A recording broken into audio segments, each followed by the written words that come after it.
রাজনৈতিক দলের সাথে দ্বিতীয় ধাপে মাননীয় প্রধান উপদেষ্টা বৈঠক করেছেন।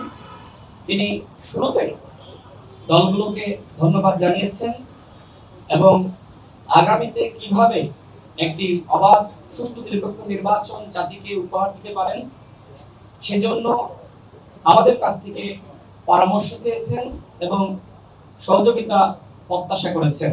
আমরা আমাদের দল গণ অধিকার পরিষদের পক্ষ থেকে শুরুতেই জানিয়েছি, গণ অধিকার পরিষদের সংগ্রামী সভাপতি নুরুল্লাহ নূরের উপর যে হামলা হয়েছে সে বিষয়ে আমরা বিস্তারিত তুলে ধরেছি।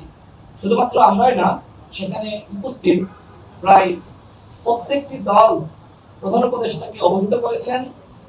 নুরুল্লাহ নূরের মতন একজন জনপ্রিয় গ্রহণযোগ্য জাতীয় পর্যায়ের নেতা তিনি এইভাবে দুটি বাহিনীর দ্বারা যে আক্রান্ত হয়েছেন এই ঘটনার নিন্দা প্রায় প্রত্যেকটি রাজনৈতিক দলের প্রধান নেতারা জানিয়েছেন। এছাড়া আমাদের দলের পক্ষ থেকে আমরা আরো যেটি জানিয়েছি যে মাননীয় প্রধান উপদেষ্টা যারা এই মুহূর্তে প্রশাসনে রয়েছে, বিভিন্ন বাহিনীতে রয়েছে, যারা বিভিন্ন বাহিনীর প্রধান, তারা কি আপনার সরকারের আনুগত্য প্রকাশ করছে? তারা কি আপনার সরকারকে সহযোগিতা করছে? আমরা মাঠ পর্যায়ে কাজ করার মাধ্যমে যেটি দেখছি যে প্রশাসন এবং যারা আমলারা রয়েছে, যারা সরকারি কর্মকর্তারা রয়েছে, তারা আপনাদেরকে সহযোগিতা করছে না। যে কারণে আমাদের কাছে মনে হচ্ছে যে দুটি সরকার পাশাপাশি অবস্থান করছে, একটি আপনারা আর একটি অদৃশ্য সরকার। এটি আমরা খোলামেলা আজকে প্রধান উপদেষ্টাকে জানিয়েছি। যেহেতু আরেকটি কনফিউশন পুরো জাতির মধ্যে, এই মুহূর্তে কি আসলে সংবিধান আছে নাকি নাই? অনেকে নতুন সংবিধানের দাবি করছে, অনেকে সংস্কারের কথা বলছে।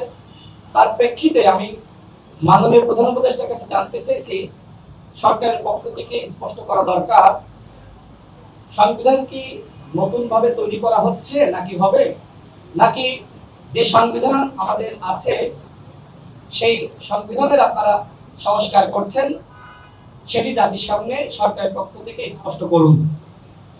গণভোটের যে আলোচনা অনেক দল করছে, আমি সে বিষয়ে যেটি বলেছি যে মাননীয় প্রধান উপদেষ্টা আপনি একবার বলেছিলেন বাংলাদেশের বাস্তবতায় গণভোট করার সুযোগ নাই। সেক্ষেত্রে যেহেতু রাজনৈতিক মহলে গণভোটের আলোচনা আছে, এক্ষেত্রে আসলে আপনার সরকার কি ভাবছে সেটি আপনাদের পক্ষ থেকে স্পষ্ট করা দরকার। আমরা আরো যেটি বলেছি, আমরা যারা ফ্যাসিবাদ বিরোধী শক্তি ছিলাম তাদের ভিতরে অনৈক্য, বিভাজন এবং এই বিভাজনের সুযোগে গণ অধিকার পরিষদের সংগ্রামী সভাপতি নুরুল্লাহ নূরের উপরে হামলা হয়েছে, এটা বলা যায় এক ধরনের টেস্ট কেস। তো সেক্ষেত্রে দলগুলোর মধ্যে, ফ্যাসিবাদ বিরোধী শক্তির মধ্যে একতা ফিরিয়ে আনার ব্যাপারে আপনার সরকার কি ভাবছে এবং আপনারা কি করতে চান সেটি আমাদেরকে আপনারা অবহিত করুন।